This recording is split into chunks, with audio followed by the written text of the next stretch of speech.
지금 정치권의 여기저기에서 문 대통령이 이제 김경수, 송인배까지 등장했으면 드루킹 게이트의 진실을 국민 앞에 고백하라는 요구가 나오고 있습니다. 물론 정치적 발언일 뿐이고 고백할 리도 없겠죠.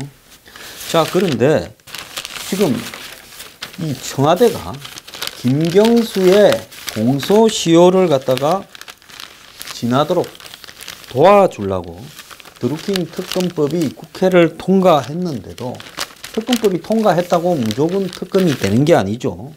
국무회의에서 그 특검법 통과된 데 대해서 이제 곧바로 국무회의를 거쳐가지고 특검 구성을 결의를 해야 되는데 이 부분을 지금 일부러 하지 않고 있다.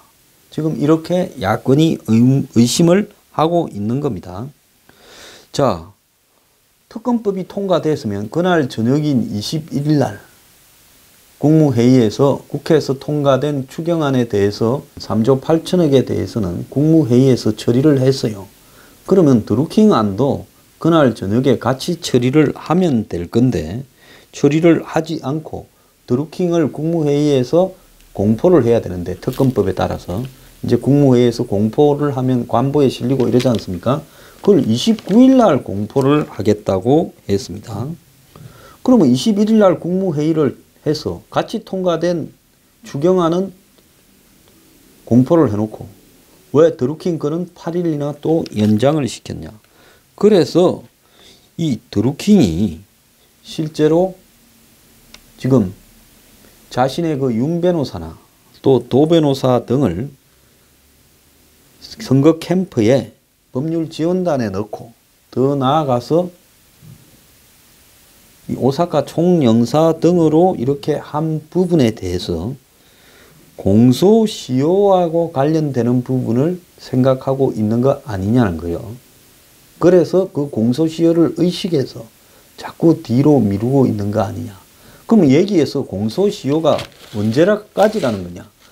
그 부분을 봤을 때 작년 12월 28일 날 김경수가 드루킹에게 전화를 해서 센다이 총영사직을 제안했다고 드루킹이 말을 했습니다.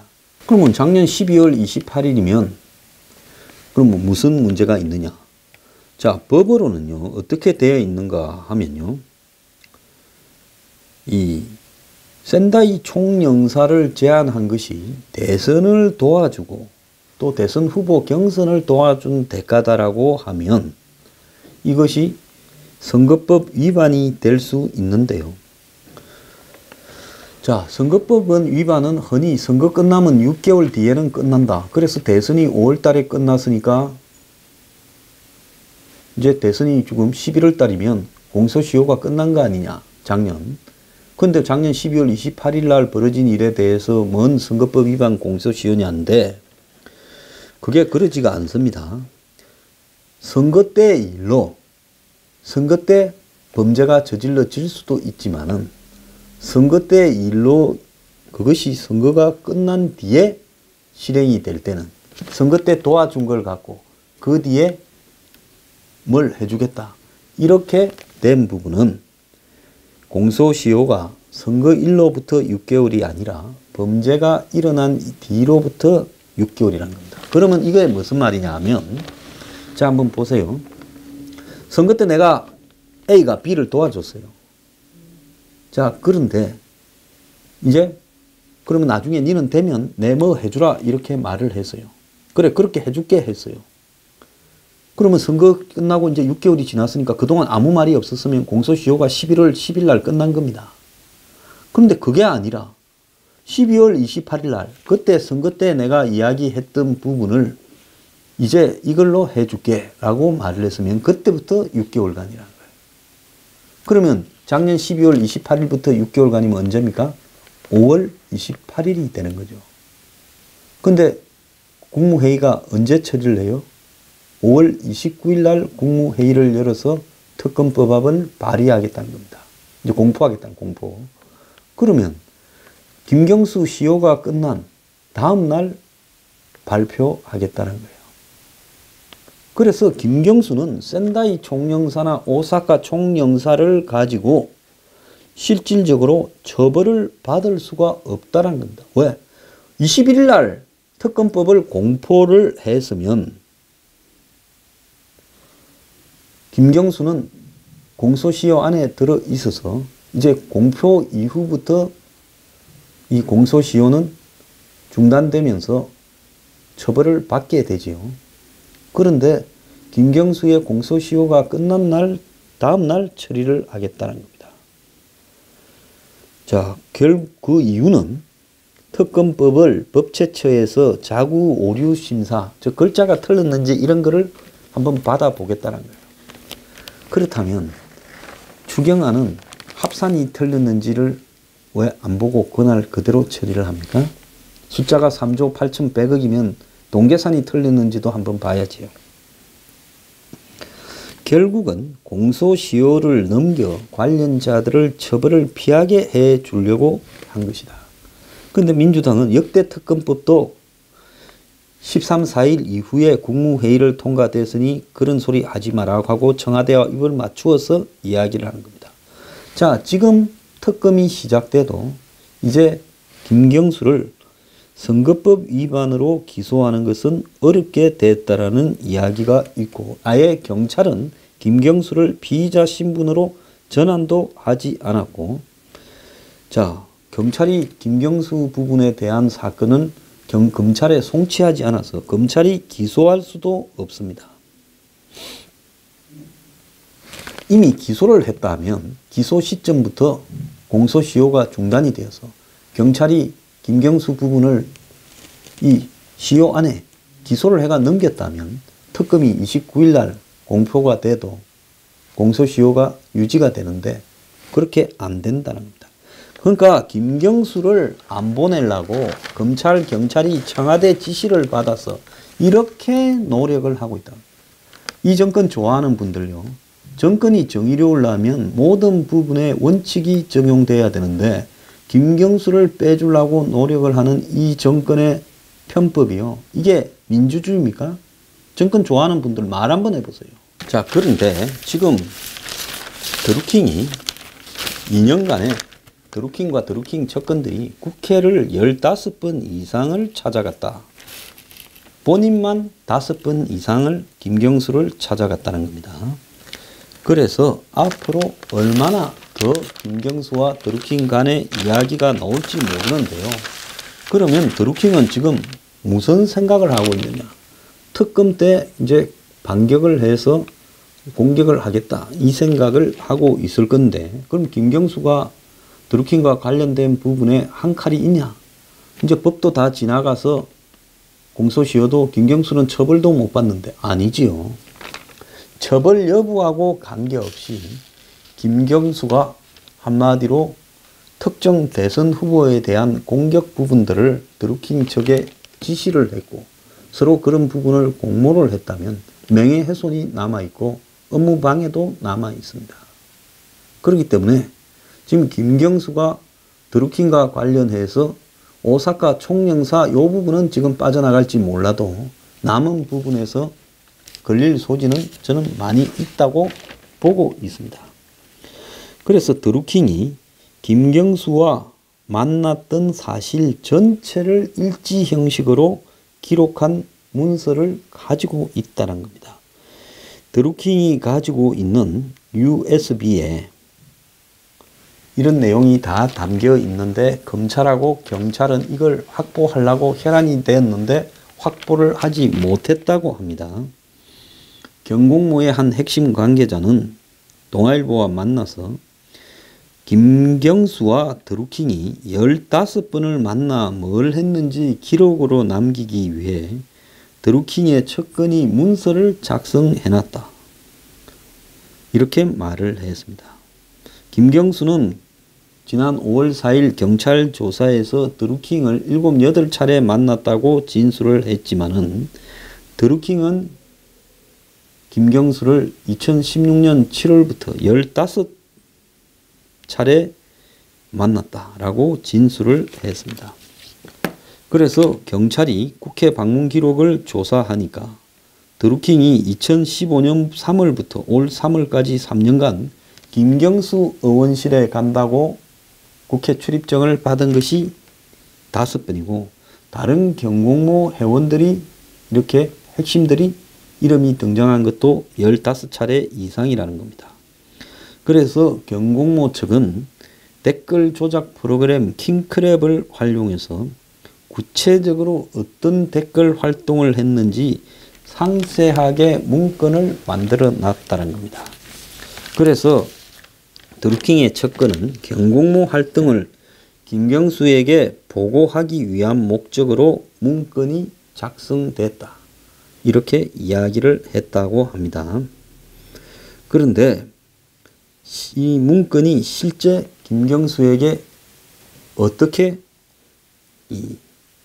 전달되었는지 이런 부분은 알려지지 않아요. 그래서 김경수는 그걸 모르고 있는 것 같다는 겁니다. 그래서 김경수와 드루킹의 만남이 계속되면서 또 댓글 활동이 계속되면서 문건 내용이 업데이트 되어 가지고 9버전, 신버전의 문건이 지금 다 있다라는 겁니다. 경공모 핵심 회원들은 이 문건을 암호로 부르고 있다는 거예요. 지금 드루킹은 접견 제한이 되어 있다가 법원이 17일부터 배우자나 직계존속, 즉 가족들에 한해 접견을 허용했지만은 변호사 외에는 아무도 접견을 안 했고 또 경공모 회원이 드루킹한테 편지를 보내지만 교도소가 드루킹에게 이 편지를 전달하고 있지 않대요. 그런데 오정국이라고 한때 드루킹을 좀 폄하하게 발언을 하던 이 변호사 좀 이상했어요. 그런데 이 변호사도 그만두었어요. 그래서 이 변호사는 드루킹의 편지를 조선일보에 전달한 이후 부담을 느껴가지고 그만뒀다는데 아마 권력이 이 변호사로 하여금 그만두도록 압력을 넣었을 가능성도 저는 크다고 봅니다.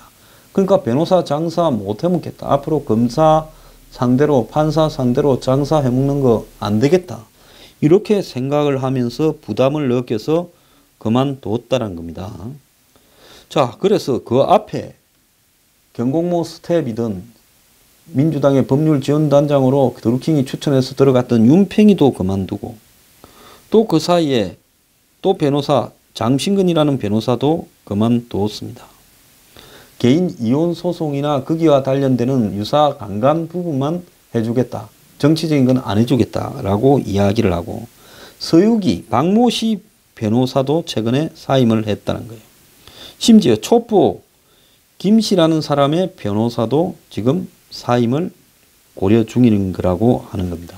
민주주의 국가에서 돈 주면 변호를 해주는 것이 상식인데 돈을 준다 해도 변호사들이 지금 안 하겠다고 다 나자빠져 있어요. 경공모가 돈이 없어서 변호사를 회원들이 지금 선임을 못 하겠습니까? 그래서 이 정치적인 이유로 정권에 반하는 지금 대항하는 드루킹 일행에게 변호사를 안 맡아줘서 이제 법원이 국선 변호사를 검토해야 되겠다. 이런 이야기까지 나오는데 그 국선 변호사가 성의 있게 드루킹을 또 드루킹 일당들을 변호해 주겠습니까? 정말 이해가 안 되는데요. 드루킹은 독방 생활을 하면서 철저히 고립되어 있고 온갖 생각이 다 든다면서 고통스러워하고 있는데요. 자, 자기는 적당히 좀 갈볼라 했는데 구속된 다른 일행들이 킹크랩부터 시작을 해서 여론조작 행위 심지어 어떻게 했는지까지 다 불어버린 부분에 대해서 이제 드루킹이 큰 충격을 받고 있다고 합니다. 심지어 USB에 조작한 기사 인터넷 주소 URL까지도 다 제시를 했고 USB의 비밀번호하고 이것도 다 풀렸다는 거예요. 심지어 이 USB에는 김경수의 후원한 명단 200명까지도 들어있는 이야기를 다 해버렸다는 겁니다. 그래서 드루킹이 동료들인 둘리, 솔본 이런 어떤 사람들의 이런 자백에 심지어 서유기의 자백에 충격을 많이 받았다는 거예요. 구속된 드루킹, 서유기, 둘리, 솔본 네 사람과 촛보라고 지금 불구속되어 있지만은 지금 경인선 블로그를 운영했던 5사람이 지금 수사를 받고 있는 핵심인데요.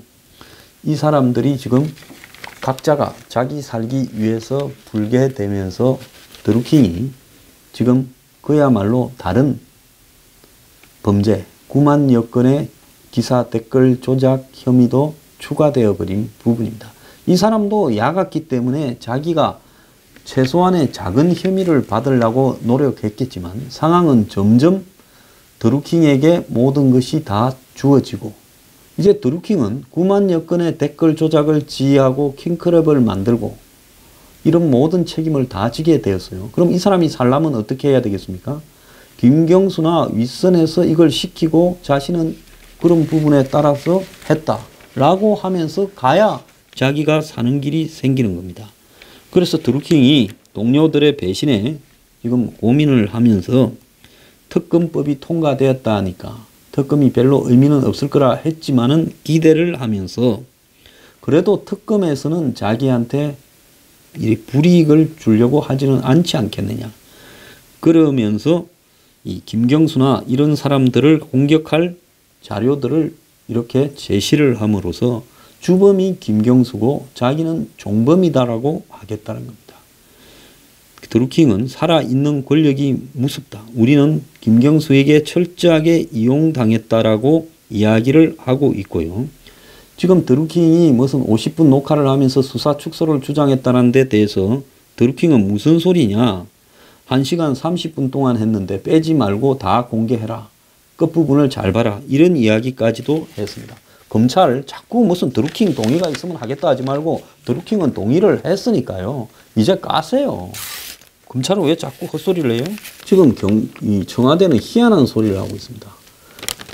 송인배가 200만 원을 받은 사실을 보면 댓글과 무관하다라는 반증이다. 이제 이렇게 이야기를 하고 있습니다. 댓글과 유관하면 돈을 줬지 돈을 받았겠느냐까지 이야기를 하고 있습니다. 아니 댓글 작업을 그때 시작을 했나요? 이제 그러면서 시작이 되었지요. 김경수는 2,700을 후원금 쪽으로 안 받았습니까? 그래서 댓글 작업하고 돈 받은 거하고의 관계는요. 그건 관계가 없는 거예요. 이 드루킹 패거리는 돈을 받아가면서 하는 조직이 아니라 돈을 줘가면서 해주고 대신에 거기에 대한 이 자리나 이권으로 큰 반대급부를 누리려고 한 그런 집단이지요. 그렇기 때문에 이 기존의 브로카나 협작군처럼 드루킹 일당들을 말할 게 아니라 적어도 거대한 이 조작을 해주고 거기에 상응하는 높은 대가를 받겠다라는 일종의 동업자다라고 봐야 되는 거죠. 거듭 이야기하지만은 드루킹 사건의 핵심 수사 대상은 청와대와 문캠프 그리고 검찰 경찰입니다. 청와대의 지시로 검찰 경찰이 드루킹 사건을 덮기 위해서 압수수색을 하고 또 김경수 관련성을 알고도 말을 하지 않고 더 나아가서 긴급체포를 통해서 드루킹을 겁줘서 가다 놓고 나중에 세상이 조용해진 다음에 풀어주려고 했고 또 그것뿐만 아니라 드러나고 있는 수많은 의혹에 대해서 제대로 수사하지 않으면서 감추고 송인배 관련해서도 지금 경찰 수뇌부가 헛소리를 하고 있고 특히 검찰이 이 사건과 관련되는 김경수의 계좌 통신 영장도 기각시키고 더 나아가서 이 사건 상당수의 인물의 영장도 기각시키면서 사건의 증거가 없어지고 도주하고 이렇게 하도록 이바지했고 심지어 검사가 지금 김경수 관련 진술은 빼라고까지 했다라는 말까지 지금 드루킹이 했습니다. 그렇기 때문에 이 사건의 핵심 수사 대상은요. 이 청와대 내부에서 송인배를 조사해서 받았다는 것. 저 송인배의 조사 시기가 아주 묘하다 그랬지 않습니까? 이제 김경수가 최종 경남지사 출마 선언을 하고 난 이후에 송인배 이제 꼬리 자르기로 들어간 부분이 보이는데 여기에 임종석이가 보고를 받았다니까 임종석이 하고 그 다음에 그걸 조사했다라는 민정실에 조국과 또 여기에 관련되어서 지금 도 변호사를 만나온 또 전화를 압수수색 직후에 한 백운우부터 지금 서울경찰청장 그리고 서울중앙지검의 드루킹 수사 지휘를 하는 검사들 전부 다 조사해야 되는 거예요. 심지어 드루킹 지금 수사하고 있는 경찰 직원까지 전부 조사해야 돼요. 이걸 조사하지 않고는 불가능하고요. 지금 이 사건에 한번 보세요. 자료가 하나 밖에 터져 나와가지고 드루킹 폭로가 조선일보 터진 다음에 이제 변호사도 없다는 겁니다. 국선 변호인이 드루킹을 대변해서 편지를 전달해주고 이런 거 하겠어요? 절대 안 하지요. 그럼 국선 변호인 말고 변호사를 하겠다는 사람이 없게 만드는 이유는 뭔가 하면 밖에 하고의 연결고리를 완전히 차단시켜 놓겠다는 거예요. 자, 그러면 한국당이요, 변호사를 임명해 줘야 되는 거예요. 한국당이 변호사 있는 국회의원이 있잖아요. 한국당에 변호사 있는 국회의원들이 이제는 드루킹 변호사를 해줘야 된다는 겁니다. 특검에 앞섰어요. 그래서 그 부분에 그래도 정치적으로 중립성을 드루킹이 지키면서 모양이 좀 곤란하다 하면 한국당에서 변호사를 선임해서 드루킹한테 당적이 없는 변호사를 붙여줘야 된다는 거예요. 그렇게 해야 이 사건이 공정하게 진행이 될 수 있지. 그러지 않으면요, 안에 갇혀가지고 철저하게 차단하고 겁줘서 끝내겠다는 거 아닙니까? 그래서 한국당은 드루킹에게 어떤 형태로든 변호사를 책임지고 붙여줘라는 겁니다.